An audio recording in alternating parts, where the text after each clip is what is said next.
Israeli occupation forces get redeployed in western Lebanon.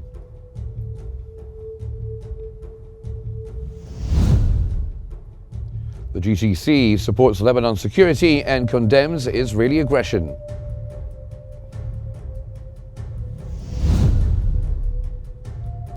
And Israeli forces arrest 9 civilians in Jerusalem.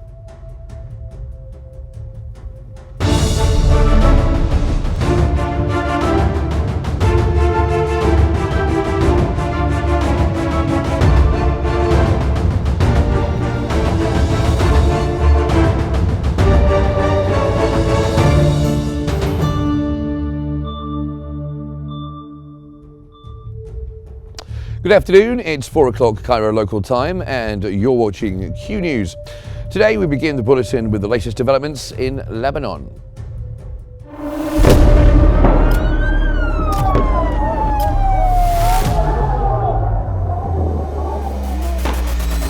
كل المستهدفين هن مدنيين. وضع شيء مرعب، شيء بخوف.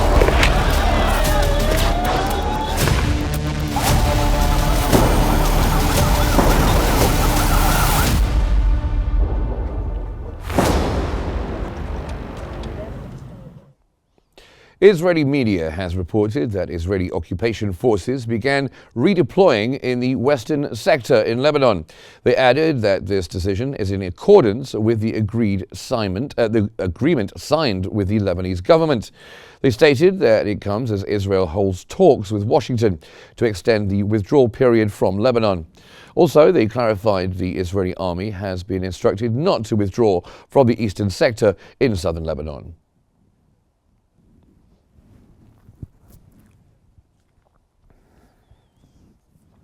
Benny Gantz, an Israeli Knesset member, has demanded the Israeli occupation forces to remain in Lebanon's buffer zone. Gantz added that Israel must prioritize the security of northern residents and ensure that the settlements are not threatened. He also stated that the Israeli army must continue intensifying operations against any violations by Hezbollah.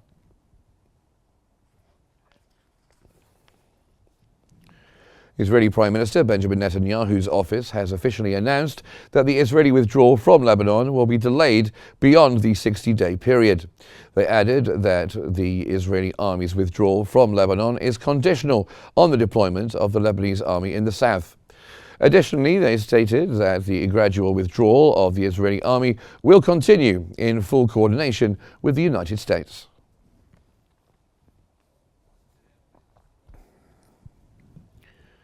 The Secretary General of the Gulf Cooperation Council has affirmed that GCC said the state's support for the security and stability of Lebanon.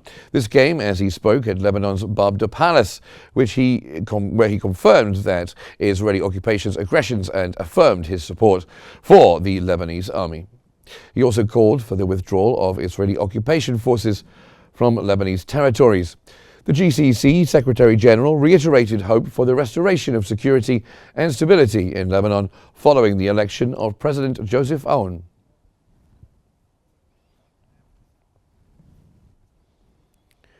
Kuwait's foreign minister has emphasized the need for implementing political and economic reforms in Lebanon during his press conference with his Lebanese counterpart at Beirut's Babda Palace. He also called for the implementation of UN Security Council's resolutions, including Resolution 1701, and said that any Israeli aggression on Lebanese territories must cease.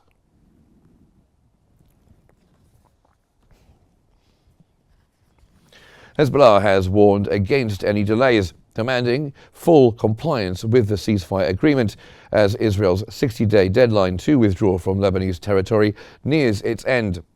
In a statement, the group stressed that the withdrawal must be completed without exception.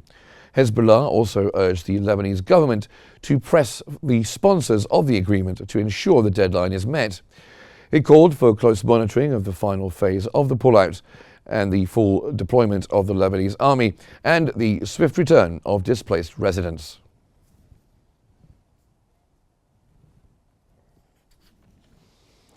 Now, for more on this, Selma is in the newsroom. Selma. Thank you, Mark. And for further analysis on the current situation in Lebanon, we're joined from Amman by political analyst Adil Mahmoud.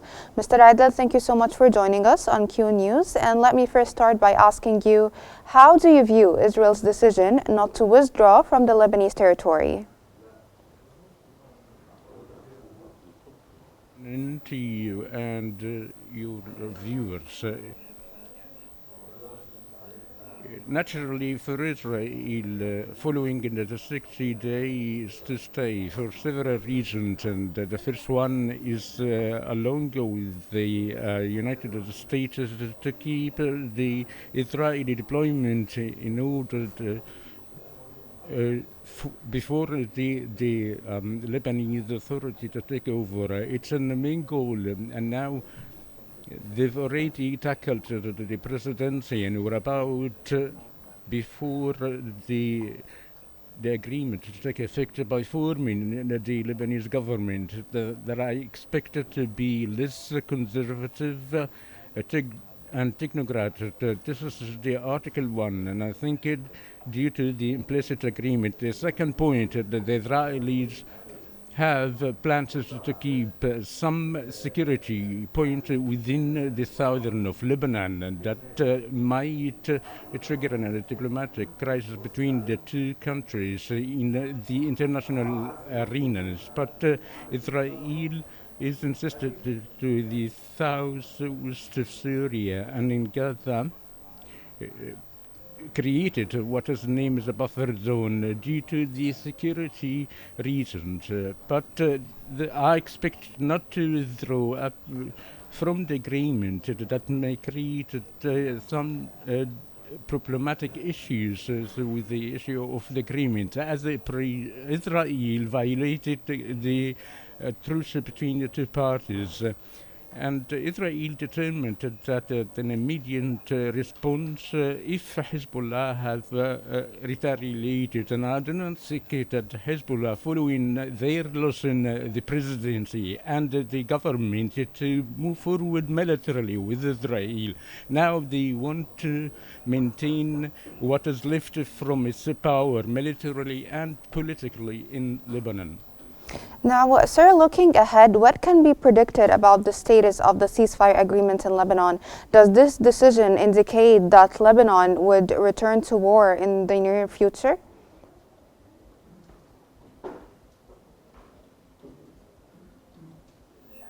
This would rely on the Trump administration that they haven't been tested yet. We do not know if he is a man of peace or war, and we should take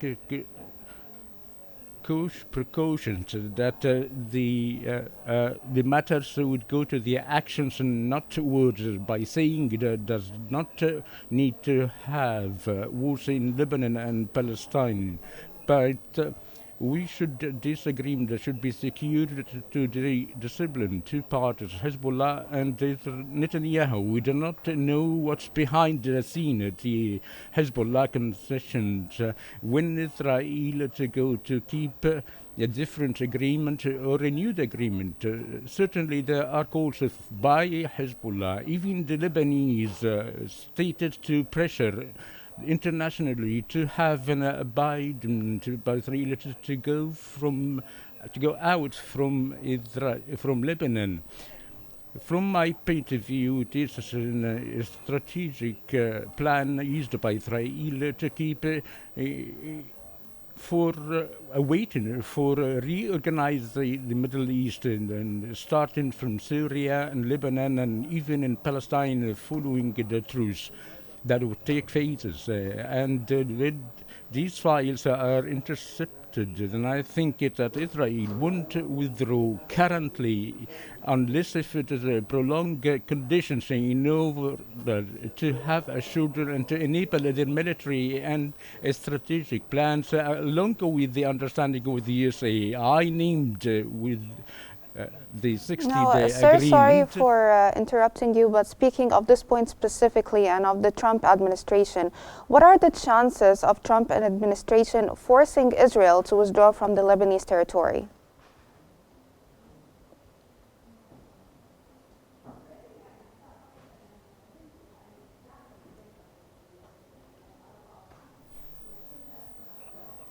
regardless who is the president, Trump or Biden, these agreements are sealed and open files.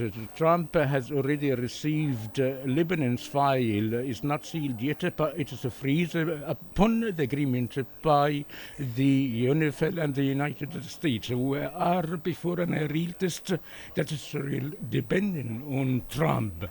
If stays still with the Israeli action, as I explained, that there are opportunities for them to affirm the reorganizing the region.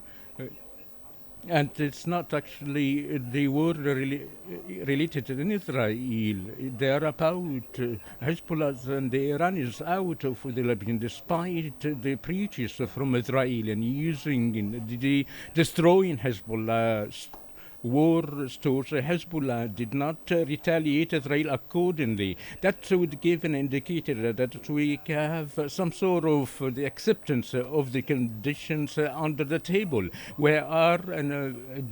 It is expected for Israel to stay in the southern Lebanon, but with the dismantling in the region, it's in a period to have an front for precautions just in case. If Israel withdraw from the southern Lebanon, and the matters wouldn't withdraw with respect to security, and particularly in the western of the Lebanon, and in fact the Lebanese army aren't deployed yet upon the installment from Israel. Secondly, to enable the new prime minister and the president of what is called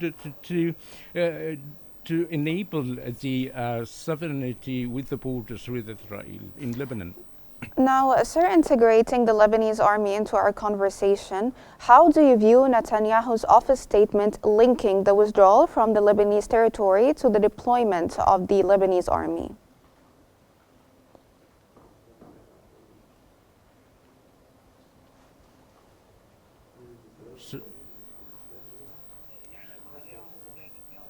No, very well. It's that the army never been entered yet at the phase of rehabilitation by entering new elements, as well as the Lebanese militarily, machineries aren't as any army or others. And upon the palace plan to support Lebanon of 2 billion euro, that would take time. Israel has no justification to remain as a winner when the Iranian militias go out from the Litani borders. That would give indicators, firstly, to demark in the land and not in the sea, but Israel and Lebanon to go in a point of understanding and to exiting the exiting the Israeli army rely on the time factors. And upon the agreement of achieving the ultimate goals of Israel in the southern Lebanon, as the Lebanese army is accused of failure up till now, not give the chance for the government and to be tested in impose sovereignty, won't be able to see any withdrawal from the Israeli army from the southern of Lebanon. And I think logically the Israelis and the American working on that basis to prove that you are strong and without any obstacles in the parliament, searching the issue of the army to be deployed and dismantled the Hezbollah and in the eastern of the Litani. It is the planning should be for all the factions in the West Bank and Gaza and the southern of Lebanon in reaching in Iraq to have not to have factions. These fights gradually to. Now, sir, sorry for cutting in due to the shortage of time, but lastly, if you could briefly tell us the upcoming expected scenarios to happen in the Lebanese territories in light of all of these developments.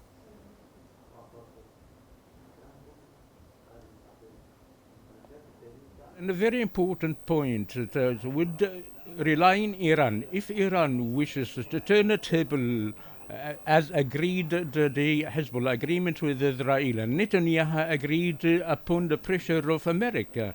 So Israel has a great goes more than the 60 days agreement. This is how I see it. If there is a reluctance by Trump, I think he is economically very much a concern and would rely the matters in Iran and Israel if Iran felt that its loss in Iraq and Yemen. But I think that Iran is committed right now. We will see in a general political direction. But on the field, I do not expect any retaliation from Hezbollah against Israel.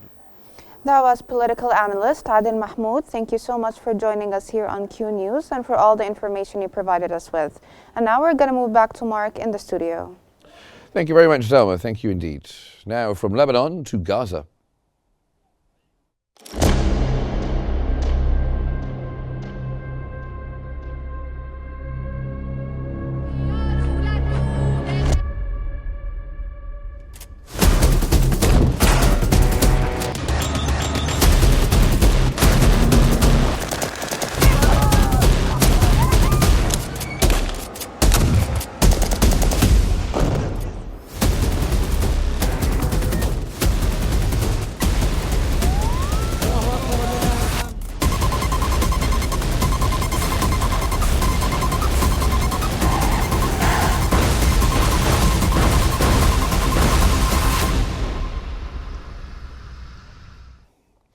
Israeli occupation forces have arrested 9 Palestinians from Anata, northeast of Jerusalem.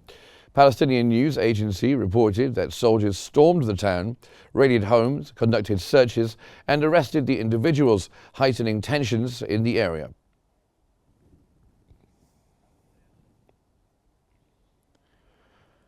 The new U.S. Secretary of State, Marco Rubio, has pledged to his Israeli counterpart, Gideon Sa'ar, assistance in freeing the remaining detainees in Gaza.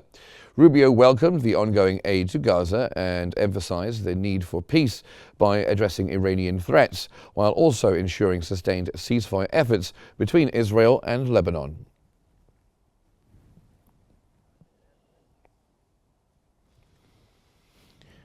Egypt's permanent representative to the UN, Ambassador Osama Abdelkhalik, has urged intensified efforts for the early recovery and reopening of Gaza's vital health facilities.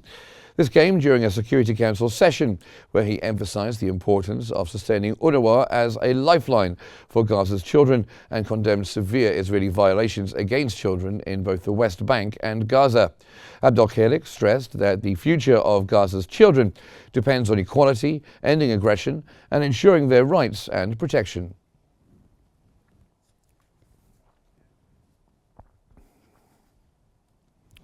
The United Nations Office for the Coordination of Humanitarian Affairs has stated that 653 aid trucks entered the Gaza Strip yesterday, on the 5th day of the ceasefire. According to UN Deputy Spokesman for the Secretary-General, Farhan Haq, OCHA also reported that large volumes of humanitarian aid continue to enter Gaza through the Erez and Zikim crossings in the north and the Karam Abu Salem crossing in the south.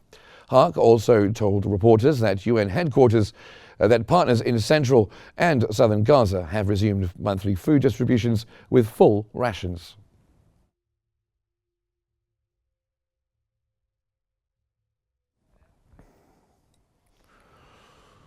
The UN Human Rights Office spokesperson, Tamim El-Khitin, has said that Israeli operations in the West Bank have killed at least 12 Palestinians since Tuesday. He added that 3,000 families in the city of Jenin have been displaced due to violence and that water and electricity have been interrupted. El-Khitin said the UN finds it very concerning that what is happening in the West Bank may impact the ceasefire in Gaza.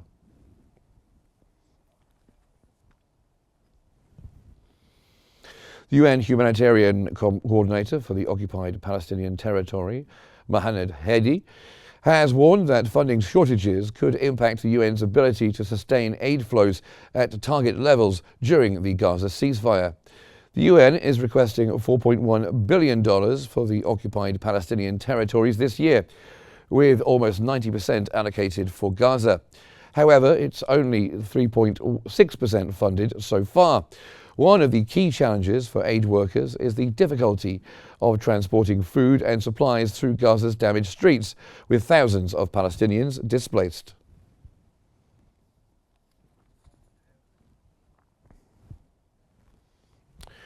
Moving on to Cairo, and Egypt's Foreign Minister Badr Abdel Ati has congratulated his U.S. counterpart Marco Rubio on assuming office, highlighting the Senate's confidence in Rubio's leadership. This came during a phone call in which Abdel Ati expressed Egypt's commitment to strengthening strategic ties with the U.S., covering politics, defense, and economics. Both ministers discussed regional crises, cooperation to ease tensions, and a two-state solution for Palestine. Rubio praised Egypt's role in the Gaza truce agreement and pledged deeper collaboration under the new administration.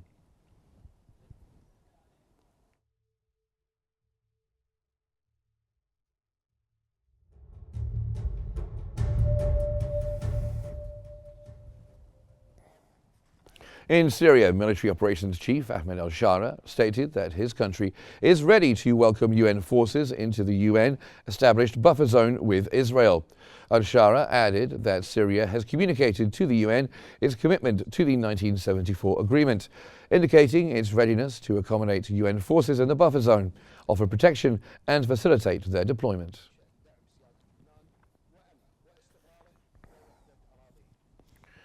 Meanwhile, Syria's Foreign Minister Assad al-Shubani has said that sanctions burden the Syrian people and are a major obstacle to stability. This came as he spoke in a press conference with his Saudi counterpart in Damascus, where al-Shubani stressed that the regional events have significantly impacted the situation in Syria. For his part, the Saudi Foreign Minister emphasized the importance of lifting the sanctions imposed on Syria. He also reiterated that Saudi Arabia has established long-term programs to assist Syria.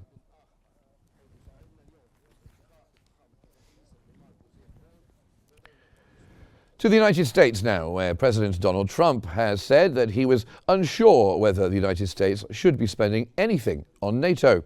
Trump repeated his demand that other members of the transatlantic alliance spend 5% of their gross domestic product on defense, a significant increase from the 2% goal and a level that no NATO country, including the United States, currently meets. According to a NATO breakdown for 2024, Washington finances 15.8% of the 32-member military alliance's annual expenditure of around $3.5 billion. This is the joint largest share alongside Germany's.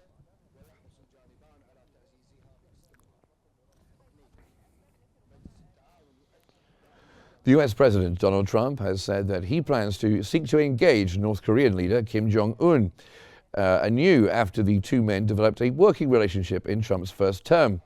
Trump also said his conversation with Chinese President Xi Jinping last week was friendly and that he thought he could reach a trade deal with China.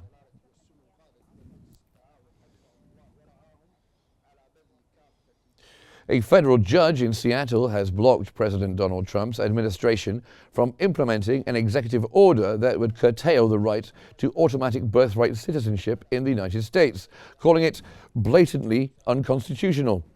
U.S. District Judge John Couganeau issued a temporary restraining order preventing the administration from enforcing the executive order, which the Republican president signed on his first day in office. The order has already become the subject of 5 lawsuits filed by civil rights groups and Democratic attorneys general from 22 states who argue that it's a flagrant violation of the U.S. Constitution.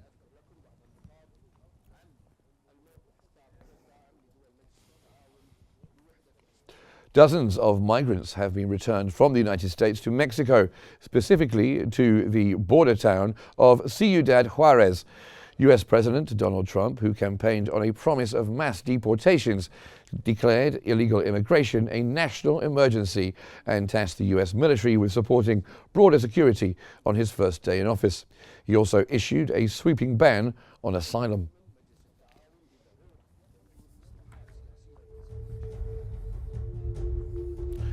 That brings us almost to the end of our news bulletin, but here's a recap of the headlines. Israeli occupation forces get redeployed in western Lebanon. GCC supports Lebanon's security and condemns Israeli aggression.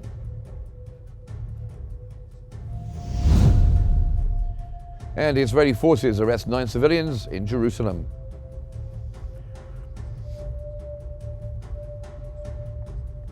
And that's all for our news bulletin for this hour. Don't forget to follow Q News on our social media platforms, YouTube, Facebook, X, Instagram and TikTok at Q News EGY. Thanks for watching and stay tuned for more updates here on Q News.